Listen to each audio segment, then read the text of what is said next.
We're making some Stollen today, which is a German Christmas cake, very popular in Central Europe. And we're using it as an example for the season, really. So I've got my bread boss turned on. I just press the button here, or the button, yeah, so that I can keep the thing on so it doesn't time out. And we've got everything weighed up ahead of time. We've got our flour, our various other ingredients, and I'll list them as we go. And of course we've got our sponge, our Polish, which is a yeast sponge. And you can see that it's mature because it's already flattened on the top and just starting to dimple. That's a sign that it's mature. Okay, so let's start putting it all together. Alright, just follow the list with some water on a scraper. Actually, you can see those gluten structure there, the gluten strands in that sponge, which is good. It's interesting. It gives you an appreciation for what's actually one of the things that's happening there. Not only do we have flavour occurring, flavour and aroma in a Polish, but we've also got conditioning of the protein, of the gluten protein.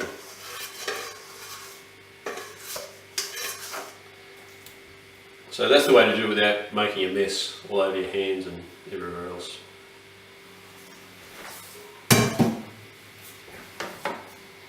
Use that to get the lid off. Great, put that aside. Okay, next thing is we need baker's flour. Yes, we've got that. Diastatic malt. Yes, we've got that. Salt.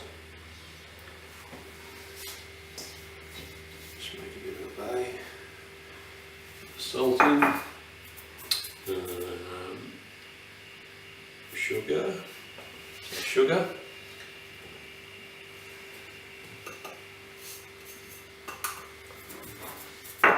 and we need eggs.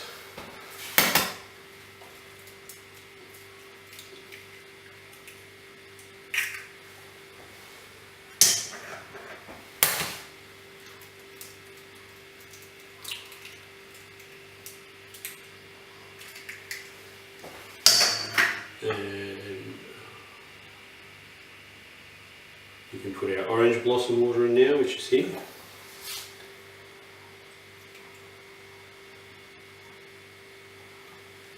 And this is our milk.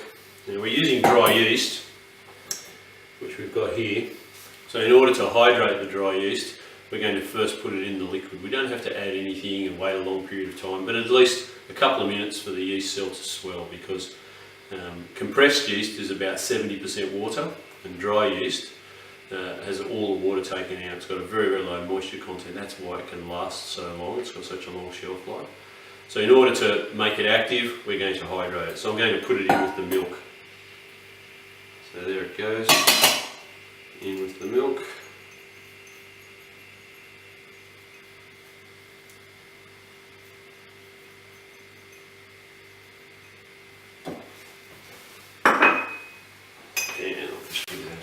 Earlier when we were preparing the ingredients, we prepared the fruit, and we added some rum and some sweet white wine, in this particular case some Moscato, just to not only to hydrate the fruit, make it nice and soft, but also to add more flavour and aroma to the fruit, just that lovely deep fruity flavour.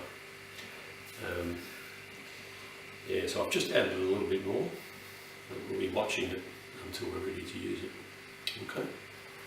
Now, our yeast is just about right now, I'd say. There's still an odd lump, but that'll be fine. So we've hydrated the yeast in the milk. Now we're going to add the milk and the yeast.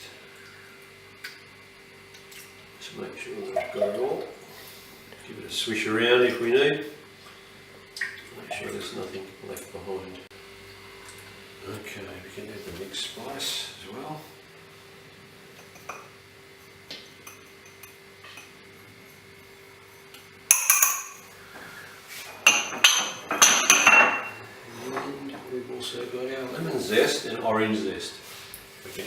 as well.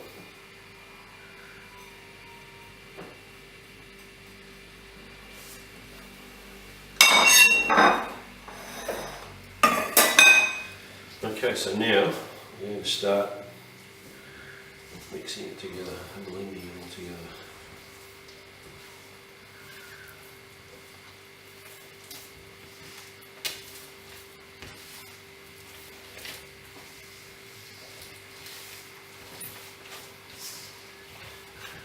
Just rotate the bowl, blending everything together, as well as hydrating the flour.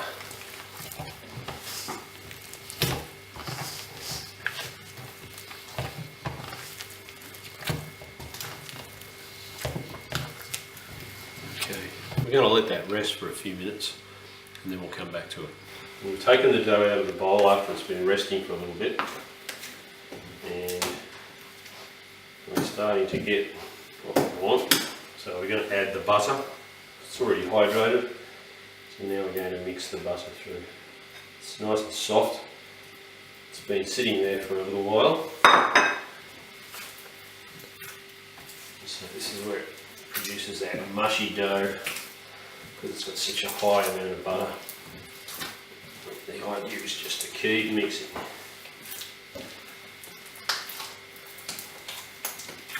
Until it's completely clear.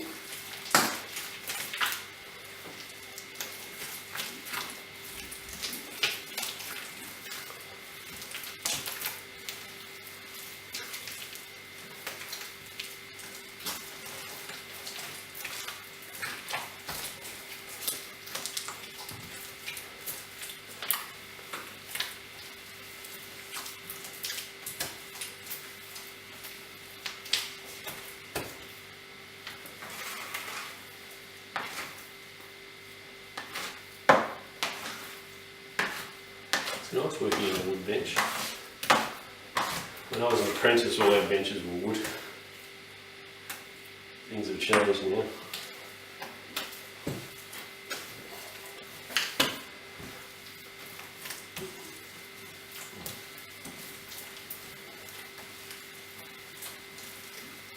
You can still see the butter fully through, so I'm just going to keep going until it's...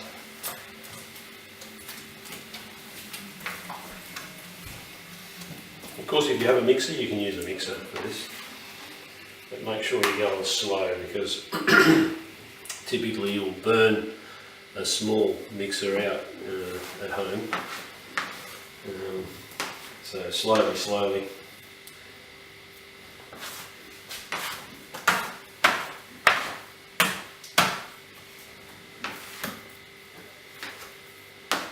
Bring it all together, that's better.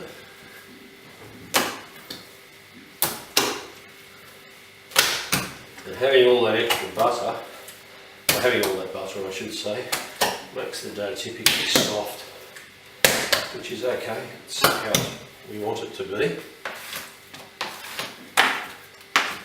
Just to make sure that we get that development that we want.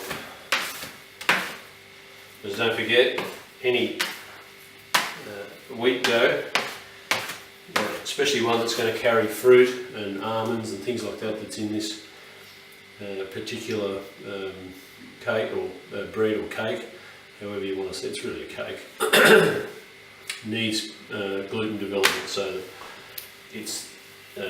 it's got the strength and the structure to hold it all together.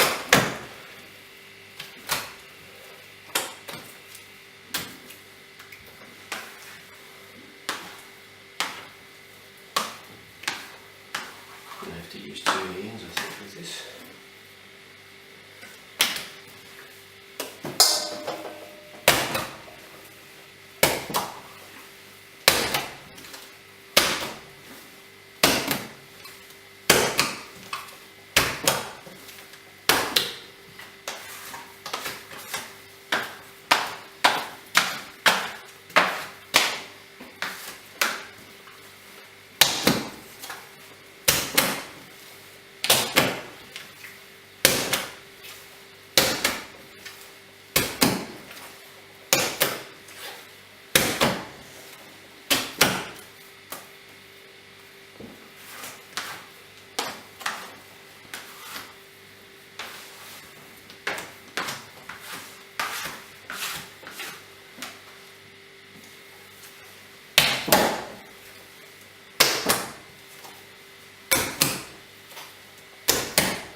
I'm going to just let this rest for a little while, and then we're going to come back to it again, and then we'll add the fruit when it's ready. Well, we've let our dough rest.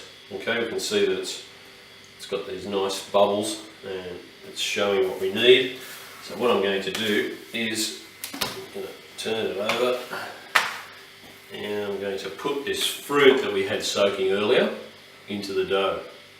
Now, there's still a fair bit of liquid in this fruit, so it's going to make a bit of a mush again, and then we'll have to work to bring it all back together. And we'll also put the roasted almonds that we've roasted earlier, whole blanched almonds, and they've been roasted in the oven. They're cold already, but I think just 210 or something like that for 5 or 10 minutes, just until they're golden like this.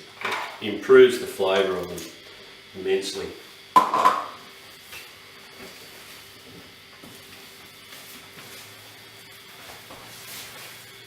So we're really just trying to fold them through so we've got really good distribution of all the fruit and the nuts. Now, I don't want them to go on the floor, so I'll have to be careful how I do it.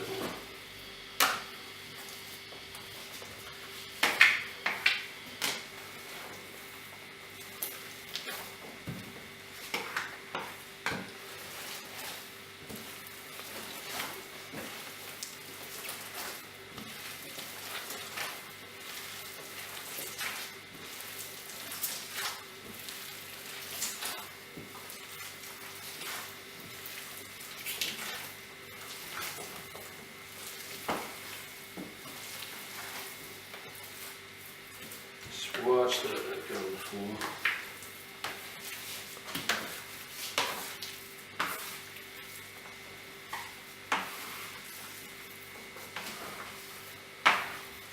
It's got a lovely aroma. Boy, it smells good with that rum and that wine in it.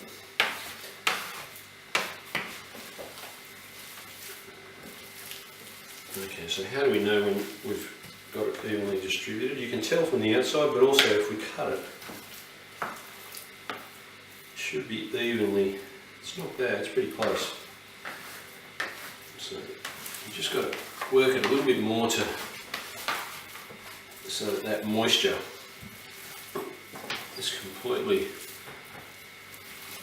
evenly distributed right through that dough.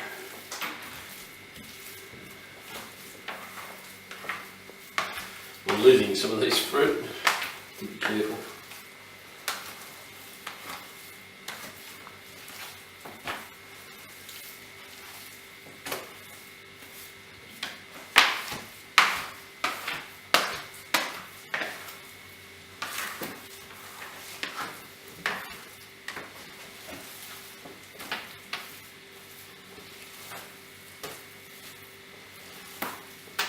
Well, almonds and fruit everywhere.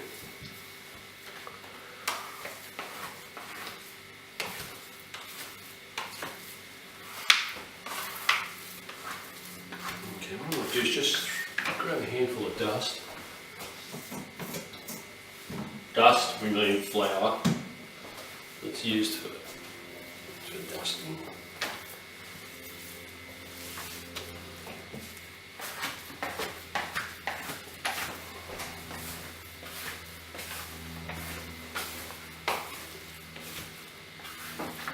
I'd say that'd be just about right, so we're going to put that back in the bowl and let it rest until it goes out on the bench. We're going to scale it off using a scraper. We're going to cut it, scale it into 500 grams. It's pretty close.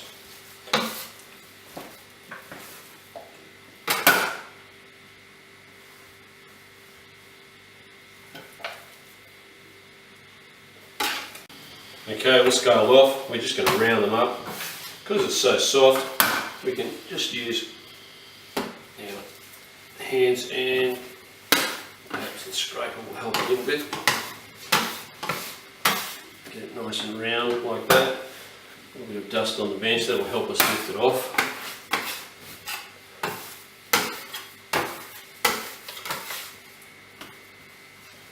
And again. So it's just giving it, tightening the dough so it's got a nice closed surface, and that'll help it expand a little better and trap the gas. Because during expansion the protein is getting conditioned, and so that's important. So nice and round like that. A little tiny bit of flour on the top, and then we're going to cover it with a tea towel and let it rest for 15 minutes. The cross section of a Stollen has the shape of a mountain range. So there's the bottom, and we go up, up, and like that.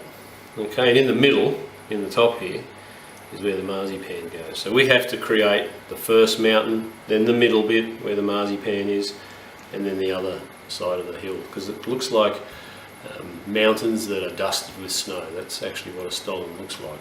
So I've created this rectangle, so I'm going to do that first mountain. So there it is, and now I'm going to put in marzipan.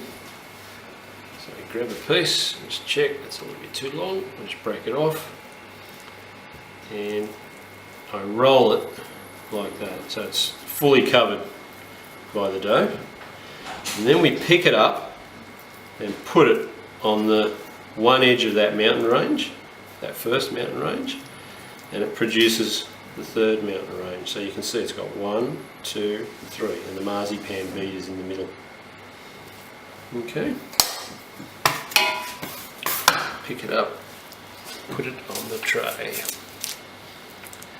like so. Can you see that? Let me do one more. Again, like a rectangle, the first fold in, marzipan, just a little bit too big, just roll it, cover it like that, pick it up and put it on top. So we've got our 3 mountain ranges, and on the tray.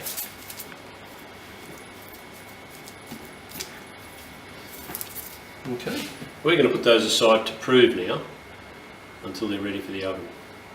Okay, we're going to take them out. We've put them on, they were on the baking tray, as you saw earlier. Put them in the oven, and then just to finish them off, we took them off, slid them off there, and put them on the stone. So we just pick them up like this, and put the next lot in.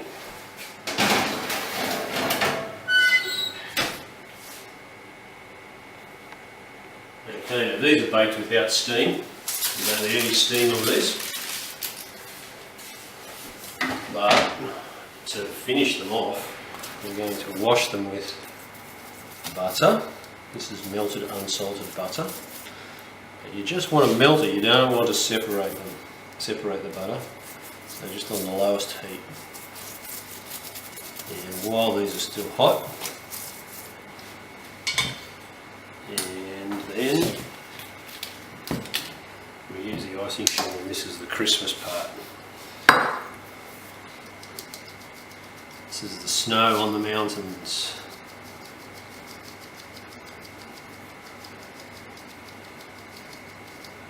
There we go. And the next one. Now that butter will be absorbed by the sugar, the icing sugar, and it'll bind it onto the top of the loaf as it cools. They look pretty good. There's just a little bit touch overproof. You can see how they're a little bit on the flat side, but so they're just hills now, they're not mountains, but that's fine. They'll be fine.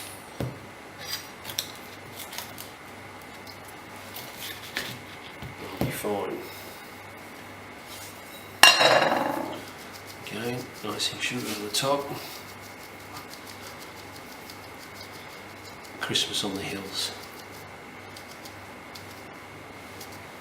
And there we have it, Stollen.